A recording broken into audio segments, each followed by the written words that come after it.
All of you welcome to my YouTube channel Vicky Aravapalli. ఈరోజు ఎందుకు వచ్చానంటే, నాకు తెలిసి నేనే ది లాస్టెస్ట్ రివ్యూ అనుకుంటా కూలీ మూవీకి. నేను ఇప్పుడు రివ్యూ ఇస్తున్నాను కూలీ మూవీకి. ఏం రివ్యూ ఇస్తున్నానంటే సినిమా గురించి కాదు, సినిమా గురించి నెగిటివ్ చేసిన నా బాబులకి చెప్తున్నాను. నేను ఏంటంటే, యాజ్ ఏ రివ్యూవర్స్గా సినిమా చూడాలి, అంచనా వేయాలి, నచ్చకపోతే చెప్పాలి, నచ్చని ఎలిమెంట్స్ ఉంటే చెప్పాలి. అరే బాగున్న సినిమాని కూడా నచ్చలేదని చెప్పడం ఎంతవరకు కరెక్ట్? అంటే చాలా చిరాకుగా ఉంది. అది నాకైతే చాలా చిరాకుగా ఉంది. నిన్న నైట్ వెళ్ళా కూలీ సినిమాకి వెళ్ళి నేను ఈ రివ్యూలు బయట నెగిటివ్ అంతా విని వెళ్ళి సినిమా ఏం అట్లుంటుందో ఏంటో అని చెప్పేసి లేట్కి కూడా వెళ్ళి చూస్తే ప్రతి సీన్కి సర్ప్రైజ్ ఫీల్ అయ్యా, ప్రతి ట్విస్ట్కి సర్ప్రైజ్ ఫీల్ అయ్యా, ప్రతి దానికి సర్ప్రైజ్ ఫీల్ అయ్యా. అనిరుద్ధ్ మ్యూజిక్ లేదన్నారు, అనిరుద్ధ్ మ్యూజిక్ కొడతంటే థియేటర్ బాక్సులు బద్దలైపోతున్నాయి. ఇంకేం కావాలి మనకి? అంటే జనాలు ఎలా తయారైపోయారంటే, ఒరే జైలర్ నెల్సన్ తీసాడ్రా, మన కూలీ లోకేష్ కనకరాజు తీశాడు, మీరు జైలర్ని పొటెన్షియల్ గా రజనీకాంత్ని వాడుకున్నారు, ఎలివేషన్స్ పడ్డాయి అంటే జైలర్ స్టోరీయే వేరు. జైలర్ స్టోరీ ఏంటి? ఒక ఫ్యామిలీ జోలికి వస్తే ఒక మనిషి వాళ్ళ ఫ్యామిలీ కోసం ఎంత కష్టపడ్డాడు, ఏం పడ్డాడు అని చెప్పేసి ఒక మంచి సినిమా అది. లోకేష్ కనకరాజు తీసిన కూలీ ఏంటి? ఈజ్ టోటల్లీ డిఫరెంట్ సినిమా అది. లోకేష్ కనకరాజు తీసింది ఏంటంటే, ఒక ఫ్రెండ్, ఒక ప్రాణ స్నేహితులు సంథింగ్ ఏదో ఒకప్పుడెప్పుడో చిన్న ఇష్యూస్ అయ్యి వాడి కోపాన్ని తట్టుకోలేక వాడి అగ్రెసివ్ తగ్గించుకోవడానికి వాడు మందు తాగడం ఆపేయడానికి ఒక ప్రామిస్ తీసుకొని నేను అసమర్థుల వైపు నిలబడతానని హీరో వెళ్తే ఆ 30 years వీళ్ళిద్దరి మధ్యలో బాండింగ్ పోయింది, కానీ ఫ్రెండ్షిప్ అలాగే ఉంది. ఆ ఫ్రెండ్షిప్ ని చూపించడానికి మనకి ప్రతి సీన్ ని ఎస్టాబ్లిష్ చేసుకుంటూనే వచ్చాడు లోకేష్ కనకరాజు. ఇప్పుడు ప్రతి సీన్కి ఎలివేషన్ లేపాలంటే అది సినిమా అవుతుందా లేకపోతే ఎలివేషన్ అవుతుందా నాకు అర్థం కాదు. ఇప్పుడు ఏడ్చే సీన్లో ఏడవాలి, నవ్వే సీన్లో నవ్వాలి, ఒక సాంగ్ వస్తే డ్యాన్స్ వేయాలి, ఒక కామెడీ సిచ్యువేషన్ అప్పుడు కామెడీ వేయాలి. అది సినిమా అంటే. ప్రతి దానికి ఎలివేషన్ దింపితే ఎట్ట సినిమా అవుతుందంటే నాకు అర్థం కాదు. అంటే ఎలా అయిపోయిందంటే ప్రతి విషయాన్ని పాయింట్ చేసి, అనవసరమైన విషయాలన్నీ పాయింట్ చేసి, అరే ఒకటి చెప్తున్నా నేను, సినిమాలా చూడండి రా నాయన, సినిమాలా చూడండి. ఒక లాజికల్ బోషానం ఎందుకు మనకి? ఒక సినిమాకి వెళ్తున్నాం, ఇప్పుడు ఒక హీరో వచ్చి ఒక మనిషిని గుద్దితే వెళ్ళి సుమో గుద్దుకొని సుమో ఎగిరిపోయింది, సినిమా అది సినిమా వరకే. ఇప్పుడు నువ్వు వెళ్ళి ఒక మనిషిని గుద్దితే సుమోలు ఎగిరిపోవు. ఎందుకంటే సినిమా అంటే ఒక మ్యాజిక్, ఉన్నది లేనట్టు లేనిది ఉన్నట్టు చూపెట్టేదే సినిమా. అలాంటి సినిమాలో మీరు లాజిక్లు ఎతుకుతూ మ్యాజిక్లు కావాలంటూ ఎలివేషన్స్ కావాలి, ఎందుకు ఇవన్నీ? నేను ఈరోజు చెప్పే రివ్యూ ఏంటంటే, Coolie cinema the best cinema. Lokesh Kanagaraj ఎల్సీయూతో కూలీని కలపద్దు. ఎందుకు కలుపుతున్నారు మీరు అసలు? ఎల్సీయూకి కూలీకి సంబంధం ఏంటి? ఆయన చెప్పాడు ఆల్రెడీ, ఎల్సీయూ కాదురా నాది, కూలీ వేరు ఎల్సీయూ వేరు అని చెప్పి ట్వీట్ కూడా చేశాడు. మీరు ఇంకా ఎల్సీయూ రేంజ్ కావాలంటే ఎట్లా? మీకు విక్రమ్లో ప్రతి షాట్కి మీకు ఎలివేషన్స్ పడ్డాయి. విక్రమ్ సినిమాలో, ఖైదీ సినిమాలో ఎట్లా నడుస్తుంది? ఆ లాస్ట్ పోలీస్ స్టేషన్ ఫైట్ తప్ప మిగతా సినిమా ఎంత ఉంటుంది? ప్లాట్గా వెళ్తా ఉంటుంది కదా. నేను ఫ్యాక్ట్ మాట్లాడుతున్నా. ప్రతి సీన్కి ఎలివేషన్ పడాలని ఎట్లా అనుకుంటారు మీరు? నాకు అర్థం కాదు. గతంలో తీసిన లోకేష్ కనకరాజ్ సినిమాలో ప్రతి సీన్కి ఎలివేషన్ పడదా? మీరు రజనీకాంత్ని, ఇక్కడ ఏంటంటే మిస్టేక్ వచ్చింది, రజనీకాంత్ని జైలర్ సినిమాలో ప్రతి సీన్కి ఎలివేషన్ పడేసరికి మీరు ఆ ఇమాజినేషన్లో ఉండిపోయి అదే డైరెక్టర్ మళ్ళీ కూలీ తీసాడేమో అనుకుంటున్నారేమో. పకోడీ నా కొడుకులారా, కోడి బిర్యానీ నా కొడుకులారా. తీసింది లోకేష్ కనకరాజు. మన ఎల్సీయూ యూనివర్స్ ఎవరైతే ఉన్నారో డైరెక్టర్ కాదు, లోకేష్ కనకరాజు కూలీ తీశారు. ఆయన స్టైల్లో తీశారు, ఆయన మేకవర్లో తీశారు, ఆయన స్టోరీని ఎలా ఎస్టాబ్లిష్ చేయాలో అలా ఎస్టాబ్లిష్ చేశారు. అంతేగాని ప్రతి బిట్కి నడిస్తే, గోక్కుంటే, షర్ట్ ఎగరేస్తే, షర్ట్ దించుకుంటే, ప్యాంట్ లేపితే ఎందుకు ఎలివేషన్ అవసరం లేదు. సీన్కి తగ్గట్టు ఎలివేషన్ పెట్టాడు. ఎంట్రీ సీన్లో ఫైట్ కావాలి మీకు, ఎందుకు ఫైట్ అవసరం లేదు. మంచిగా వచ్చాడు సాంగ్, కూలీ సాంగ్ వచ్చింది, చిక్కి చిక్కి డింగ్ చెక్క సాంగ్ ఎలా ఉంది? ఆయన ఏజెంట్ అండి, 75 సంవత్సరాలు రజనీకాంత్ గారికి. ఆ రేంజ్ లో ఆయన ఇంత బెస్ట్ సినిమాని తీసినందుకు అప్రిషియేట్ చేయాలి మనం. మనకి ఇంకొక ప్లస్ పాయింట్ ఏంటంటే, ఇప్పుడు కూలీ సినిమాకి బెస్ట్ రేట్స్ ఉన్నాయి, అన్ని నార్మల్ ప్రైజెస్, ఎక్కడ హైకులు లేవు. హైకులు ఇచ్చిన సినిమాలేమో గ్రీన్ స్క్రీన్లు పెట్టేసి తీస్తే వాటికి మినిమం పాజిటివ్ రివ్యూలు ఇచ్చుకుంటూ పోయి, మంచిగున్న సినిమాని మీకు అర్థం కాకో, మీకు రివ్యూ ఇవ్వాలన్న ఆతృతతో సినిమా చూసేసి వచ్చేసి రివ్యూ ఇచ్చేసాను నేను, ఎలా ఉన్నా బాలేదని చెప్తే నాకు కొంచెం సబ్స్క్రైబర్లు పెరిగిపోతారు అన్న ఉద్దేశంతో మీరు చేస్తారు. నాకు అసలు అర్థమే కావట్లేదు. ఇగో చెప్తున్నాను, నేను రివ్యూవర్ చేస్తున్నాను ఇప్పుడు. బాగున్న సినిమాని బాగుంది, బాలేదు సినిమాని బాలేదు. ఒకవేళ బాలేదు సినిమాలో ఒక 50% ప్లస్ పాయింట్స్ ఉంటే చెప్పాలి, లేదా మైనస్లు ఉంటే చెప్పాలి, లేదా సినిమా ఒక సర్టెన్ టైం వరకు బాగుందంటే బాగుందని చెప్పాలి. అంతేగాని సినిమా మొత్తం బోషాను ఏమీ లేదు అనడం మాత్రం పెద్ద వేస్ట్ ఎవరు అది, నేను అనుకున్నాను. నేనైతే అనుకోవడం. నెక్స్ట్ వచ్చేసి ఎవరైతే మన రివ్యూ బ్యాచ్ ఉందో, మీకు లోకేష్ కనకరాజ్ ఏమైనా కాల్ చేసి చెప్పాడా, మెసేజ్ చేశాడా వాట్సాప్లో? ఉపేంద్ర గారు మన ఆమీర్ ఖాన్ గారిది ఫుల్ లెంత్ రోల్ అని చెప్పారా మీకు సినిమాలో? చెప్పలేదు కదా. వాళ్ళు గెస్ట్ అపీరెన్స్ వచ్చారు, క్యామియోస్ లా వచ్చారు, అదరగొట్టారు, వెళ్ళిపోయారు అంతే.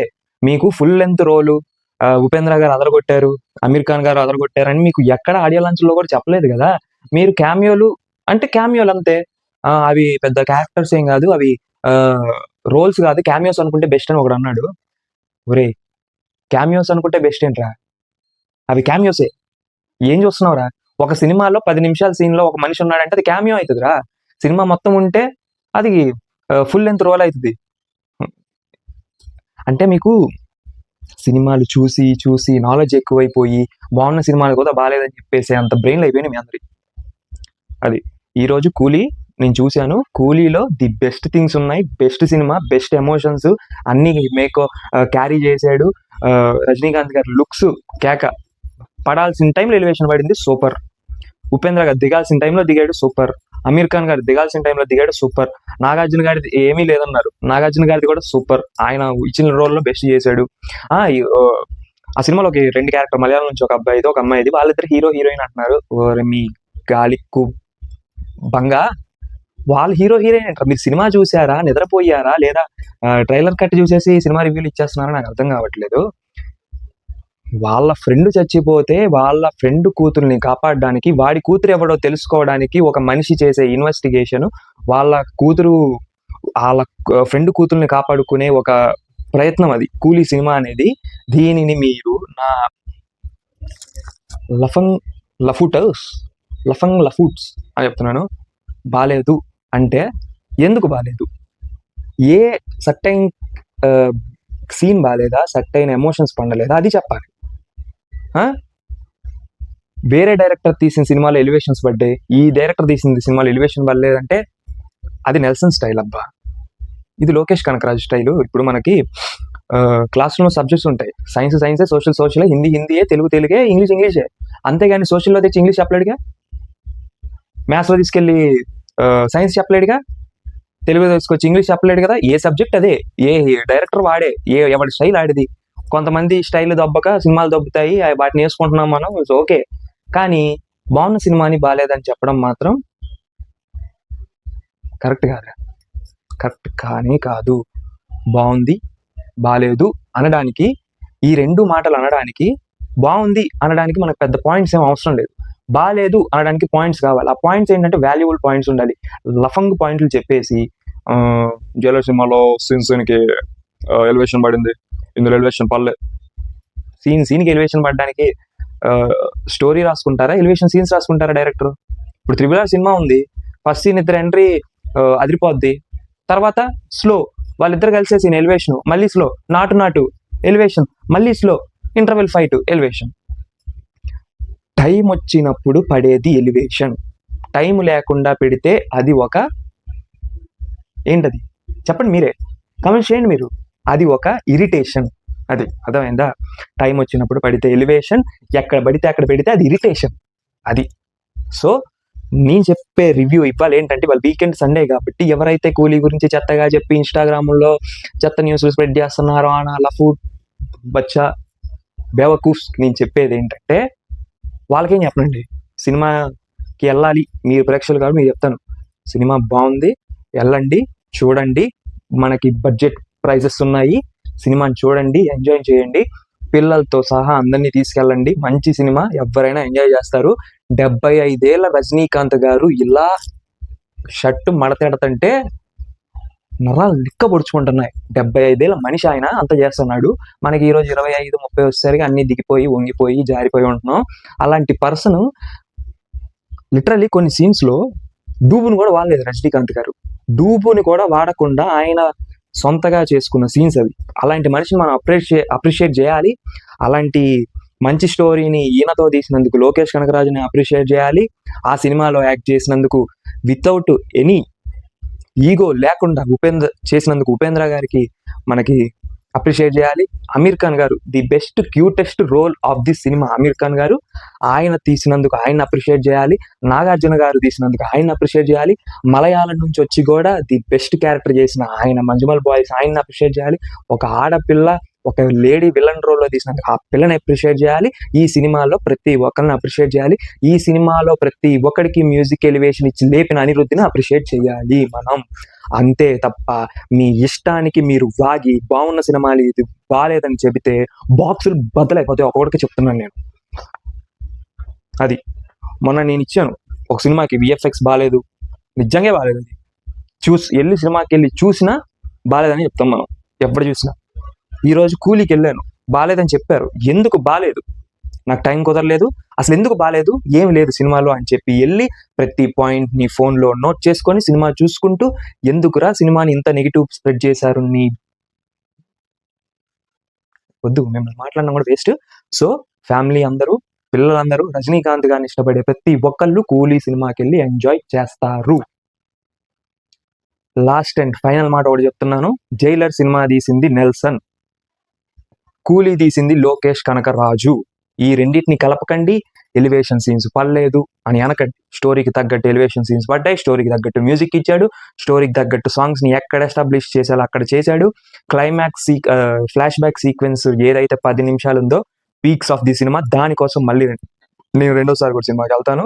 అది సో టీఎఫ్ఐ బాగుండాలి అని కోరుకుంటున్నాను. కాబట్టి బాలేదు అని చెబితే ఎందుకు బాలేదు అని మాట్లాడడానికి నేను ఈ రోజు నుంచి రివ్యూస్కి చెప్పడానికి వస్తాను. అది థ్యాంక్ యూ. వికేఆర్ఓపల్లి. సో నా ఛానల్ సబ్స్క్రైబ్ చేసుకోండి, గంట సింబల్ ఆన్ చేసుకోండి, లైక్ చేయండి, షేర్ చేయండి. ఇలాంటి మనం ఫ్యాన్స్ ఉన్నాం కదా కొంతమంది హీరోలకి, వాళ్ళ సినిమాలు బాగాలేదంటే మనం ఊరుకుంటామా? చెప్పాలి కదా సమాధానం. ఎందుకు బాగాలేదు అని వాళ్ళు చెప్తున్నారు కదా, ఏం బాగున్నాయో నేను చెప్తా. సో సబ్స్క్రైబ్ చేసుకోండి. ఈ వీడియోతో మన ఛానల్ హ్యాడ్గా వెళ్ళిపోవాలి అంతే అంతే. Love you guys, bye. Rajinikanth garu, hats off to your potential, your efforts. ఈ ఏజ్లో కూడా మీరు అంత చేస్తున్నారంటే మేము చాలా నేర్చుకోవాలండి మీ దగ్గర నుంచి. మహానుభావులకి చేతిలో దండం పెడతాం తప్ప మనం ఇంకేం చేయలేం. సో